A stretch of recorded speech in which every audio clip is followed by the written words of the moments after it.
Hello all. Cylinder விற்கிற வரைக்கும் எல்லாருமே சிலிண்டர் யூஸ் பண்ணுறம்போது கொஞ்சம் சேவ் பண்ணி யூஸ் பண்ணணும்னு நினைப்போம். அதாவது கேஸ் சேவ் பண்ணணும்னு நினைப்போம் இல்லையா?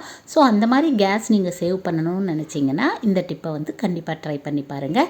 ஸோ எக் பாயில் பண்ணும்போது மோஸ்ட்லி நம்ம ஒரு பாத்திரத்தில் தண்ணி ஊற்றிட்டு முட்டையை வேக வைப்போம்.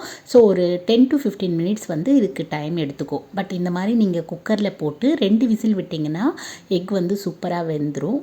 நெக்ஸ்ட் பார்த்திங்கன்னா நான் ஜஸ்ட்டு இந்த எக்கு இருக்கிறத ஷேக் பண்ணிவிட்டு கையிலே சூப்பராக ஒரே கையில் உரிச்சிருக்கேன். பார்த்திங்கன்னா உங்களுக்கே தெரியும். ஸோ கண்டிப்பாக இந்த மாதிரி ட்ரை பண்ணி பாருங்கள். இது மட்டும் இல்லாமல் நான் சில நேரத்தில் ஒயிட் ரைஸ் செய்யும்போது என்ன பண்ணுவேன்னு பார்த்திங்கன்னா மேலே ஒரு பவுலில் எக் வேக வைக்கிறதுக்கு வைப்பேன். ஸோ நீங்கள் குக்கரில் செய்யும்போது இந்த மாதிரி ட்ரை பண்ணலாம்.